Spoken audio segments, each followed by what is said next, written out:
7 days. 7 days. 7 days. That was, for those of you listening through headphones, into the ASMR effect thing. It's Mazzy here. And this is a 7-day after response to my 7-day. It's just kind of an update because I got a lot of great feedback, pros and cons, about a video I did announcing, and my initial response, literally about an hour after it was announced by Analogue Productions Acoustic Sounds, Chad Kassem, my response to the Atlantic Records 75th anniversary, but the Acoustic Sounds Analogue Productions Audiophile 45 RPM double records. That's a mouthful to just even spit out. Now, we've learned some new things since then, and of course, there's a couple errors I need to correct. And I want to read some of your comments, because I got nearly 2,000 comments. No, I got nearly 200 comments. I'm going to showcase a record, an artist, at the end of this video, because at that time, I said, I'm probably not going to buy any of these. I'm not the audience, but I tried to give a fair appraisal of it. Some people are dead set, like, we don't need those records. They're dollar bin records. You can't get those dollar bin in a lot of cities that I live in, at least. I'm West Coast, big cities, everything's maybe overpriced compared to some places. But yes, some of those records are dollar bin, $5 bin, $10 bin. But that's not the point. And I want to talk about that a little bit, because some thought I was a shill defending this practice. Now, we have learned since, at least I learned after I made that video, that Atlantic Records is doing their own versions, which are coming out already, and they're on clear vinyl. They're around $25, give or take. Now, they are not all analog. Maybe some are. We don't know the pedigree, but if you like the record, it doesn't matter. If you like the record and you don't have the record, buy the record if you like the artist. The other thing is, some people said, well, I'd rather get an original. That's fine. If you have a clean original, all the power to you. I have a lot of these clean originals. In fact, if you look over my shoulder, these are a small sampling of some of these records I have from this. And by all means, these aren't all of them. I figured out of the 75, I think I have about 40 of the records, and pretty much every record I want. There's no records in that announcement that I don't have that I want for the reason musically. And it should be music first. Granted, obviously, that's the obvious choice, the music first. It's the music, stupid, as I frequently say around here. But I'm not adverse to someone getting that little scotch of extra on a 45 RPM. Now, if you're not A-Bing them, there's questions, will it sound better? But, think of this. During the days of disco and during the days of 12-inch 45 singles, why bother? Why not just play a little 45 or a 33? Because they'll sound better. There's more of that. There's more V. There's more V. There's more room. And you get sometimes more mid-range and bass depending on it. But aside from that, sometimes if you love a record, there are people, not all of you, and by the comments, I realize it's not all of you that say, why should I buy a record again? Those people that buy multi-copies. I do it infrequently, but I do occasionally do it. And again, I decided that after looking at a week's past, I put an order in. I put my order in for one record, exactly one LP from the Analogue Productions double 45, only one. There may be 2 or 3 others that I might consider down the line. And this one is probably at the tail end, and I haven't heard one friggin' person mention this title. And I love this record, and obviously it's come up again in the news in the last couple of days, but wait till the end of this. Sure, you can speed forward, but why miss the entertaining monologue that I'm going to present to you until the very end of this record? So, end of this record. God, I feel like I'm in showbiz now. The end of this video, I should say. I think this is great because there's an option. So we find out now that Atlantic Records is doing their own version, not Analogue, but they're probably a reasonable version if you want a new record that's hopefully, free of defects and clear. You might go through 2 or 3 copies of an old used record to find that clear record. Then I have people say, oh my God, Foreigner, bad company. Well, I personally don't like Foreigner. Never, they're a little too rock and roll slick for me, but I get it. I have two bad companies, as you can see, those two right there, the first two, on Swan Song Records. Swan Song Records, whose record company is that? Led Zeppelin's. Is that a clue for you all? The Led Zeppelin future may happen, may not. We find out that Chad announced 70 titles out of a potential 75, but in a live stream on another channel, he said, well, maybe, Mazzy, maybe there'll be more. Maybe there'll be, he didn't answer me, but maybe there'll be more beyond that if licensing comes through. And also, you know, the biggest omission, I showed a record by Aretha Franklin, and I thought, oh, Aretha, she's like the lady queen of soul. She's like the star of the soul section, one of the stars, probably the star of Atlantic Records. But apparently her estate has not granted it yet. So maybe, hopefully, later. There's also a couple of VMP, Vinyl Me Please editions that are part of this. So literally it's a celebration of 75 years that'll extend over the next several years. You know, that's what anniversaries are about. It's kind of like birthdays. As you get older, and I have friends that say, you don't have to have a birthday, you have a birthday week. I don't really care about that, but I have friends that want birthday weeks. What the fuck is that about?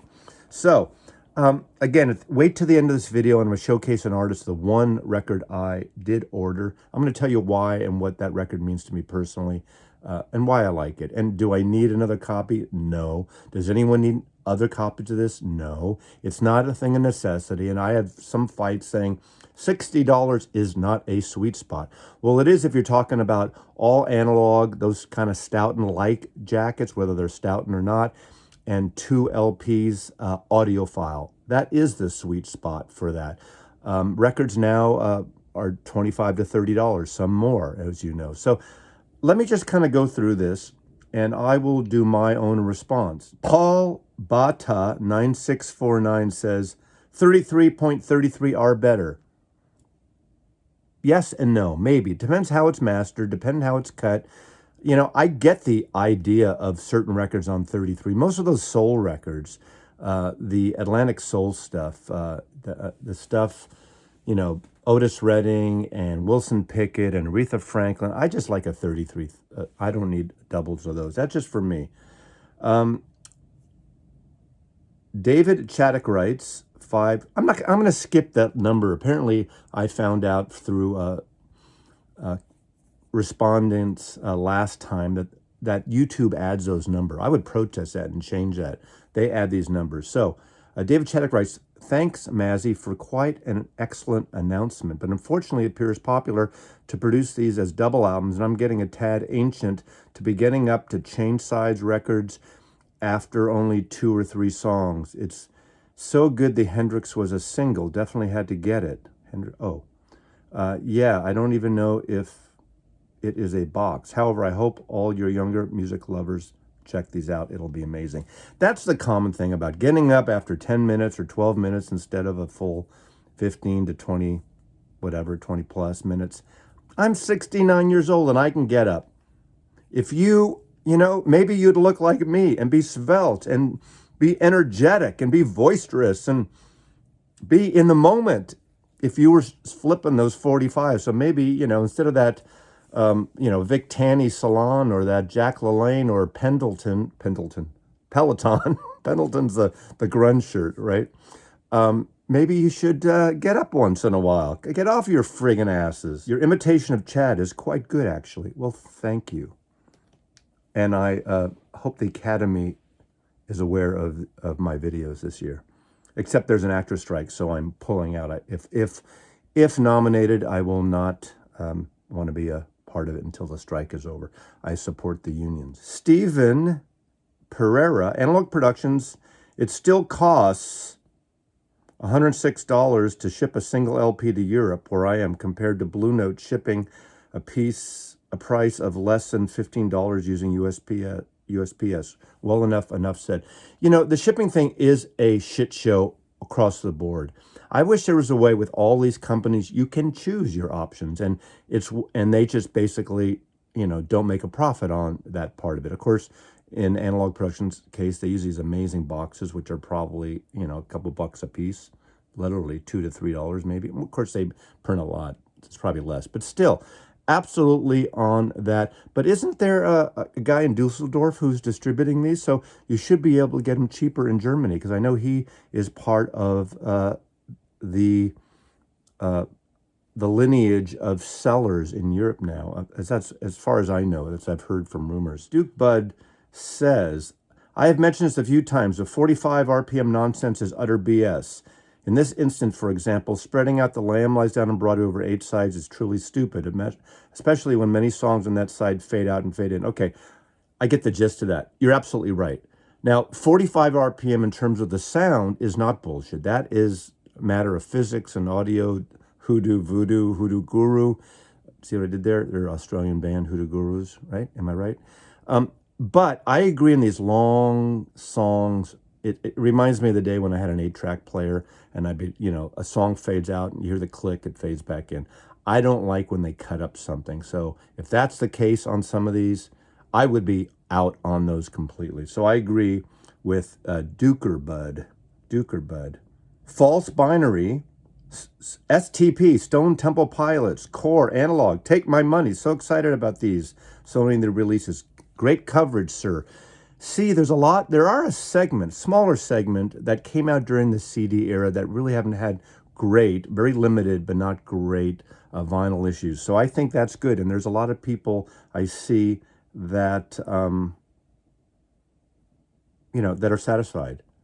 Richard Gillen, you are something else, brother. You hit it right so often for me, as with many others. Thank you, sir. Okay. Oh, I made a mistake in that video because a few people pointed this out. Mataski 2010 wrote, I pre-ordered one title. Shipping was not free.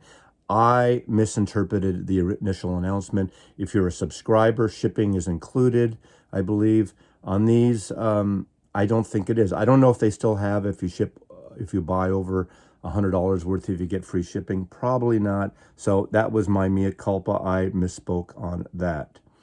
Okay, Nick Medina. Are you serious? Such a scam. Some people have too much money. Such lemmings. I've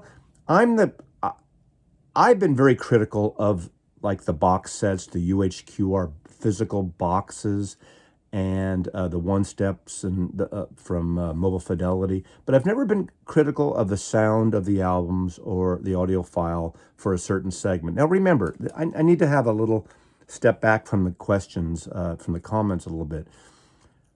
When Chad Kassem and Analogue Productions did 50 Prestige series, they did a subscription model, or you could buy a la carte, as I recall. And those things lasted like literally almost 10 years. This was a time when most of you who didn't stick with vinyl were buying CDs.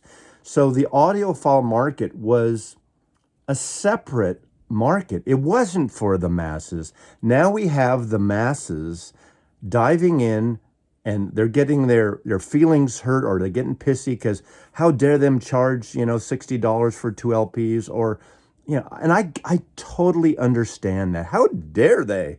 Well, it costs money to make them. And think of it this way.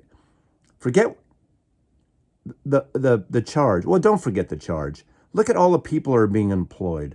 There's distributors, there's pressing plant, there's art directors. Salina, Kansas. This is probably the biggest economy in Salina.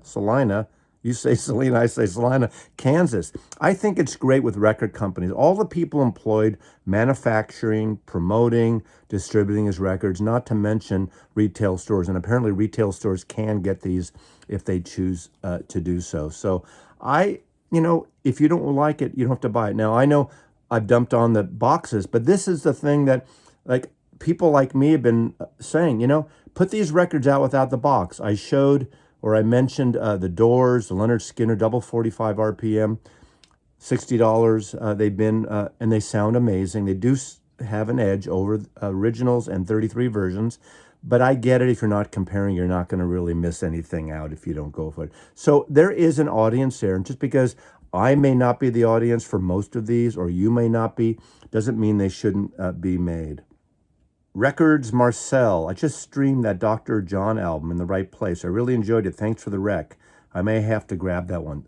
The Dr. John records are fantastic. As much as I love them, I have originals there. Actually, to be honest with you, that is an analog production, the 33 and a third analog production, and it sounds amazing. So I'm not going to get the 2LP45, but I love that they're doing those. Obviously, it's amongst Chad's favorite. I love Dr. John. You know, that some of these are dark albums, but they're really soulful, dark New Orleans stuff. You know, Brian Kinnaman, it's over $35. I'm out. It's 2 records. You know, you can get the Rhino 75s for around $25, $26. So if you're out for that too, there's nothing I can say to support that. Someone wrote, Matt wrote, repeating news. Exactly. When there's a news story happens, more than one outlet distributes information and news. So that's what I did. Here's another one. Ron Zacher, I'm too old and lazy to get up every 10 minutes to flip 45s. 33s and a third are taxing enough. I get that, and I responded above, and I think more old people should get up more, should get out of their listening chairs, should take a walk around the block. They should walk to get butter and scones at 4 o'clock in the afternoon and tea. They should take a walk. Take a walk. Okay, Ray Peary. Anya Mazzy, thanks for saying it again. Great to know I'm not the only one to avoid FOMO. For me, nothing beats the smell of original versions. I love original versions. I have, I don't know, maybe close to 7,000 albums here. I would say 75% are originals, 25%, and I'm just guessing, are reissues or later pressings or, you know, all that. And that's great. How could you not mention Phil Collins? If you have to ask, you know the answer to that. Actually, I have. You know, I would like to hear that because, okay, I do like the Hugh Padgham sound that Phil Collins takes credit for. I think it's a mutual interest or design in the 1980s. Of course, that drum sound is great. To me, the best thing of Phil Collins was when he was a drummer in Genesis and Peter Gabriel was a singer. That's just my taste. I'm all in on, as you can see, there's a couple of, there's a Lamb, and the Lamb Lies Down on Broadway is the only time I ever saw Genesis, that tour. Berkeley Community Theater, was it 1974 or 5? I can't remember. But that's when or so. It's weird, you can't, there it is. I love that. However, you know, one album I wish they did, this is a Frida album. Frida from ABBA. That Hugh Padgham, well, actually, it's listed, I think, as Phil Collins' production, but I know what's going on. The drums on that's a great friggin' single. So I applaud Phil Collins, for producing that. I would maybe buy that if it was one of these, and that's, of course, again, that would probably be Atlantic, so I don't know. Hans J, 45 is just irritating. There's a reason why EPs and singles are not part of the vinyl revival. Actually, there are a lot of them. There are a lot of people collect singles and 45s. And, you know, there's a sound of the 45 that sounds more in your face. Of course, usually in the cliche or in the historic part of 45s, singles were mixed differently. There's a different single mix than the album mix, frequently in the 60s and 70s. Record Pirate says, ha ha ha ha ha ha. Actually, he doesn't. He says, ha ha ha, you sound like Chad Schwarzenegger. Someone wrote, Donny Hathaway, exclamation points. Someone wrote, no way I will subscribe. These are not limited editions. I will get at least 40 of them, but that's pretty far from all 75. Well, 45 mathematically is more than half. That's pretty good. Since I'm only getting one, the most 3, that's amazing. That's a lot. So, and that was Scott Wheeler. So the impression of Chad was pretty spot on. Thank you. Lots of good Mose Allison records on Atlantic. I agree. You know, Modern Jazz Quartet doesn't get a lot of love, but their records you can get dirt cheap. But I love those records. That would have been a good jazz thing, I think. I think they need more oomph. I would suggest get MJQ records. They're cheap. Grab them when you can. Novice Nick, funny, I do agree that these records need to be in print. Thanks, Mazzy. That is part of my point. And it looks like we're not getting all, you know, title for title in the 33 that are directly with Atlantic versus the 45s through Analogue Productions, which is too bad, you know. But that's part of the agreement. And remember, You know, there are a number of questions here that say, how come Chad didn't do these on 33? You know, well, maybe you don't know, but Atlantic Records is not going to let a third party right now license these great 33 titles when they can do it themselves in-house. 45 is a niche. It is a smaller audience. That's the bottom line here. 45s is a smaller audience. 15 years ago, 20 years ago, when Music Matters Jazz was doing these 45 jazz records and the audiophile thing was happening in 45, most people out here, including myself, were hardly buying any of these, if any. But there was a niche. But now it's opened up. And this is maybe a false equivalency, but I like to use this kind of thing. People like to dump on Yoko Ono. See what I did? There's always a Beatle connection, right? Yoko Ono was part of the Fluxus movement, avant-garde artist movement from the early 1960s, 64, 65. Avant-garde, performance art, conceptual art. I think it's really interesting, and I love that kind of stuff. All of a sudden, she starts going out and then marries John Lennon in 68. And she's thrown into this mass market audience that loves John Lennon and the Beatles. That's not her audience. And people were bashing at her for a lot of reasons, misogynist, racist, the whole thing. And yeah, she did her thing, and John allowed her. John doesn't have to allow her, but brought her into, obviously, Apple Records and Zapple and all that. It's not for everybody. Her type of music is not for everyone. But look at a lot of the post-punk bands that she influenced. So you may not like it, but that's the same kind of thing. The 45 RPM releases are not for everyone, and they're not intended to be for everyone. So to criticize just for the sake of saying, oh, 45 RPM, what a waste. I think, now I got a lot of these, and I already answered this. Knock Shinnok wrote, celebrating 75 years of Atlantic and no Aretha, what the fuck? Atlantic Record, one of the great R&B labels. I agree, but that's the Aretha estate has not granted that yet, so it's no fault of Atlantic or Analogue Productions. DJ Vinyl Vertigo, thank you. Nice to see you, Scott. Mazzy, you're bad! Exclamation point, laughing faces. Giuliani Olari. Are you related to Mr. Giuliani? Hey, Mr. Maslov, you were too funny with imitation about Mr. Kassem. Haha. Anyway, good idea. They could sell even in Europe at the same price, hopefully. Greetings from Italy. Ciao bello. Roy Goad, who comments frequently. Thank you, Roy. Haven't Led Zeppelin albums already been released? Noble Records has shown the Roadcase Giant Vinyl. Now, Classic Records did all analog ones back a while back. I have Led Zeppelin 2 Classic, and it's actually pretty good, but it's a little bright.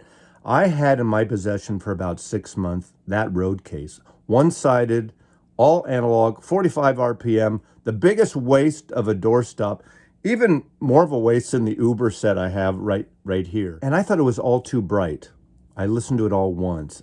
We sold it for $9,000 plus. I was selling it for Coffee Dave. He had it for several years. I think he played it once or twice at the most. It's a collector's item, and apparently they weren't supposed to do those in 45. I don't know the whole history there.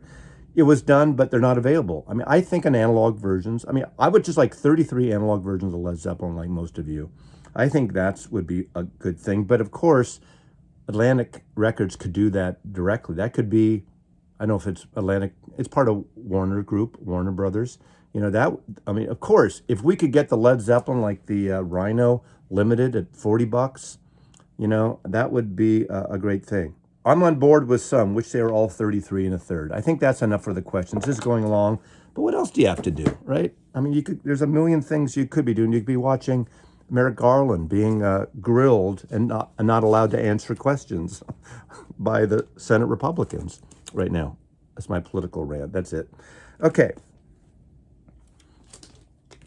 When I saw the list, there's one album, well, there's several albums, but one in particular is an album that I personally love. I got when it came out in 1968 on Atlantic Records, and I just adore this album. And you can get it cheap. You can go right now and probably get it for $10 most places, maybe 20 tops, maybe $5 in some places. And it only sold 20,000 copies when it came out. I haven't seen anyone comment on this one title. And this is the only one that excited me. I'm thinking, really? They're doing that record? And this is the debut record by Boz Scaggs on Atlantic Records. Now, this is 1968. Actually, it came out in 69. My mistake there. This is Boz Scaggs' debut on Atlantic, his only album on Atlantic Records. Now, there's an interesting story about this record, and it's very topical now because of recent events in the music industry. This album was produced by Jan Wenner from Rolling Stone magazine. He's a producer, really? He's probably just oversees it, and then it was engineered. And I'll get into that a little bit. Muscle Shoals recording studio. So the story is, if you don't know, Boz Scaggs came from Texas with Steve Miller. And it was in the Steve Miller Band on their first two amazing albums, Turtle in the Future and Sailor. I was heartbroken when he left. But he had a different path. And Steve Miller had a different path. And what's great about them, both their careers were separate on different labels eventually.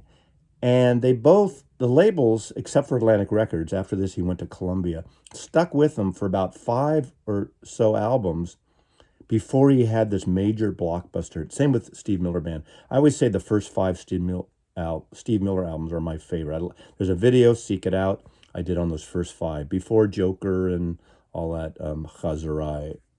But this album, the little history about this, Boz Scaggs lived on Potrero Hill, a part of San Francisco, working class neighborhood, right next door at the time to Jan Wenner, apparently.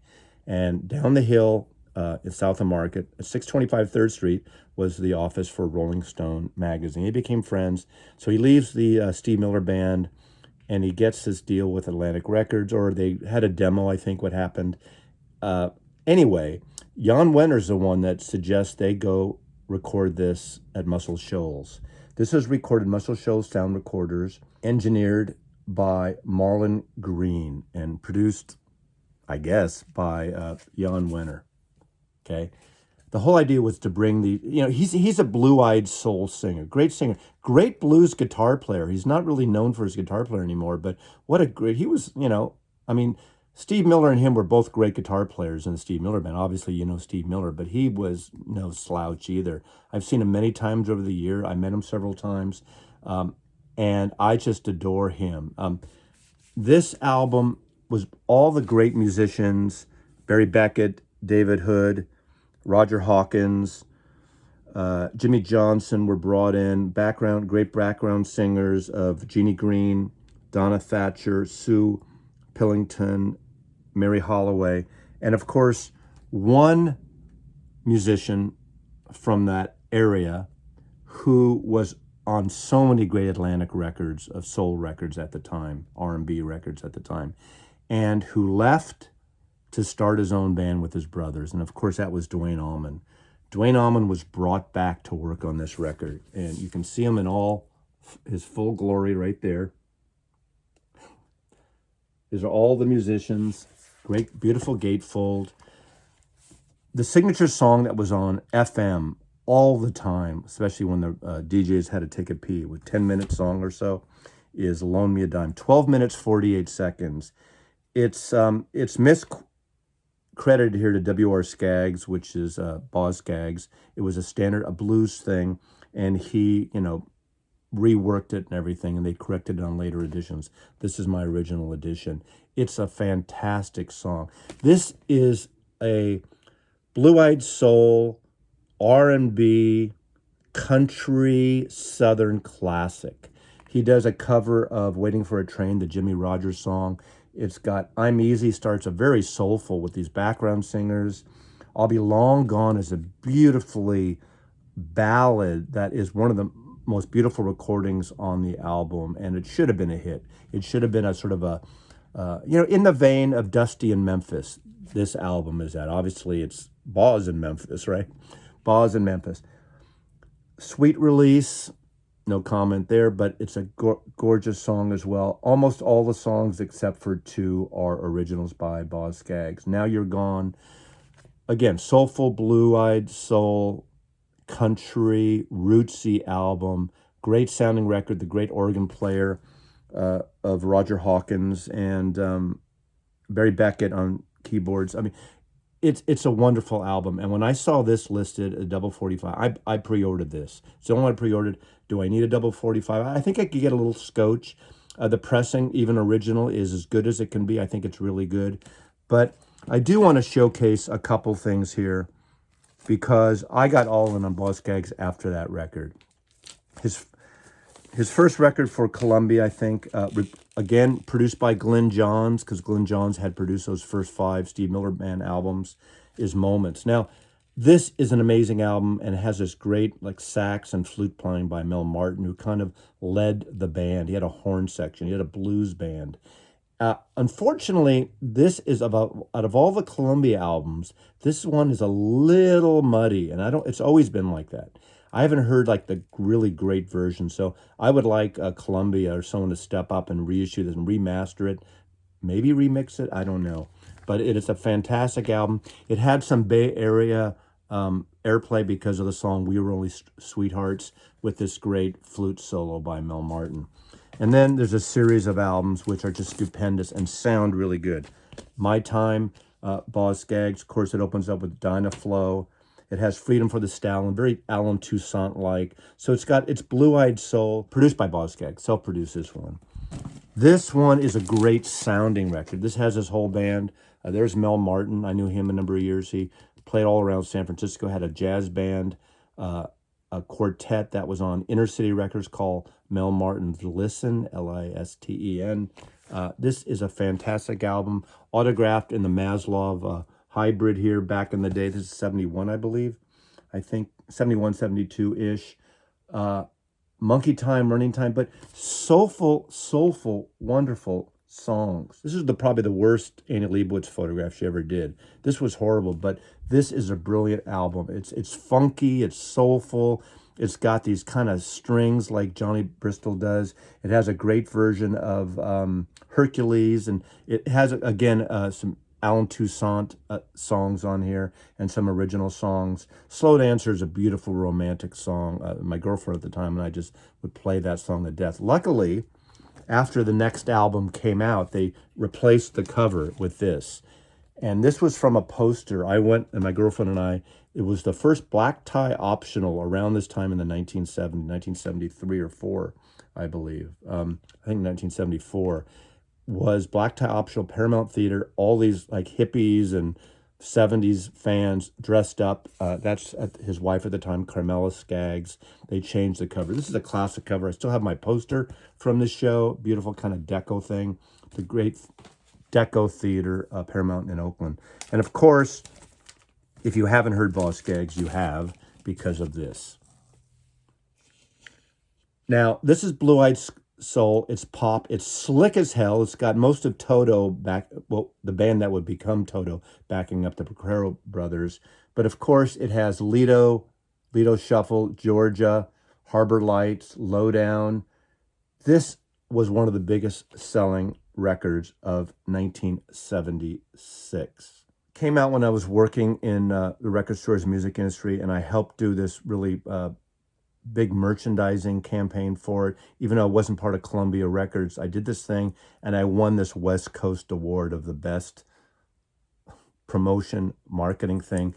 And I was given this platinum record. I'm a little showing off here because how many of you have a gold record or a platinum record, right?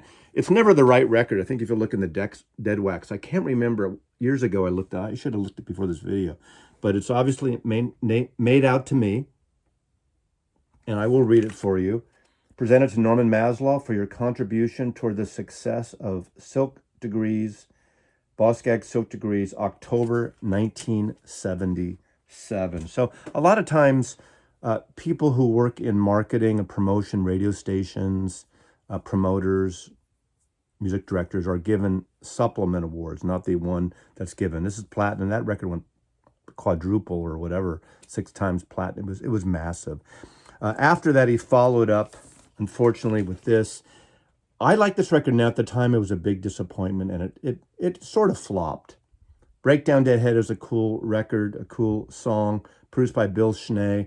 He kind of lost the mojo for a long time. I don't have all his records on vinyl, but I kept up with him.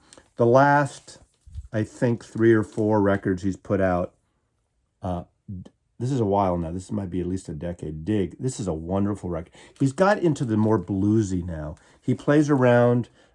These blues, soul blue-eye blues records are wonderful. A Fool to Care and Out of the Blues. This one is some cover stuff, and it's very jazzy. Not all cover, but it's very jazzy, self-produced. These are excellent records. So I kind of went in from the Atlantic thing to the Boz Scaggs thing. I'm not telling you to go out and pay $60 for a double 45 of this record, but now you know. Now Mazzy says, buy this record. If you see it, if you like the description, if you like kind of country soul, southern blues, blue-eyed soul, and you like the whole Memphis sound of Muscle Shoals, this is an amazing record. So you can get it inexpensively. You get your naked picture of the late Duane Allman on this. This came out in 1969, and then of course the Allman Brothers were starting around this time. So in the whole history, in fact, if you have, I believe, if you have the Duane Allman anthologies, Volume 1, Loan Me a Dime is on that. I forgot about that. So you might already have the record if you're an Allman Brothers, Duane Allman fan. So thanks for watching. I just wanted to kind of give back to the audience and respond to some of the comments. Thank you for watching. Mazzy loves you.